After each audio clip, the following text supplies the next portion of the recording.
আসসালামু আলাইকুম। আজকে 1 কাপ ময়দা দিয়ে এবং 1 কাপ নারকেল দিয়ে নারকেল পিঠা নিয়ে আসছি। তাহলে কিভাবে আমি নারকেল পিঠাটা বানাবো তা দেখতে থাকুন। আমি চুলায় এখানে একটা হাঁড়িতে লবণ দিয়ে পানি দিয়ে দিয়েছি। পানিটা ফুটে আসা পর্যন্ত অপেক্ষা করব। পানিটা এরকম ফুটে আসলে দিয়ে দিব আমি এখানে নারকেল।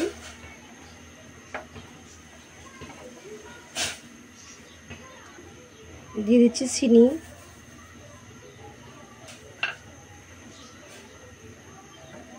নারকেলের পানিটা যখন ফুটে আসবে একসাথে তারপর দিয়ে দেবো ময়দা বা আটা।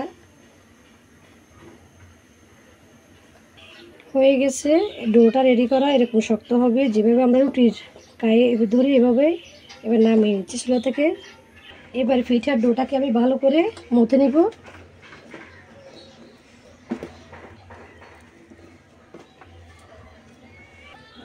ভালো করে ডোটাকে মথে নিয়েছি। এবার আমি পিঠা যতটুকু বানাবো সে আকারে ছোটো ছোটো কেটে নিচ্ছি।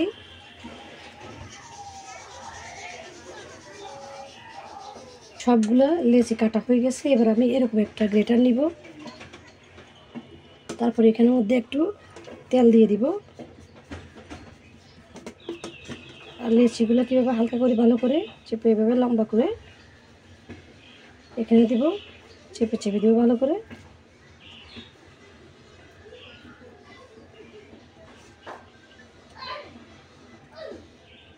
এভাবে আমি সবগুলো পিঠা বানিয়ে নেব। সবগুলো পিঠে আমি একই রকমভাবে বানিয়ে নিলাম। এবার আমি চলুন ভাজতে চলে যাব। আমি চুলায় একটা ফ্যান বসিয়ে দিয়েছি, তার মধ্যে বেশ কিছু সয়াবিন তেল দিয়ে দিলাম। তেলটা হালকা হালকা গরম হয়ে আসছে। এবার আমি পিঠাগুলো দিয়ে দিব।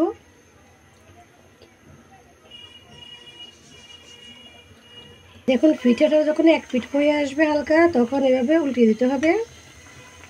পিঠাগুলো পিট করে আমি কালারটা সুন্দর করে হয়ে গেছে। এবার নামিয়ে নিচ্ছি চুলা থেকে। তাহলে দেখুন বানিয়ে নিয়ে এলাম সবগুলা পিঠা। হয়ে গেল নারকেল পিঠা। তাহলে এখানে পিঠা আমি একটা ভেঙে দেখাচ্ছি। দেখুন ভিতরে সফট, উপরে কিন্তু মুসমুসে।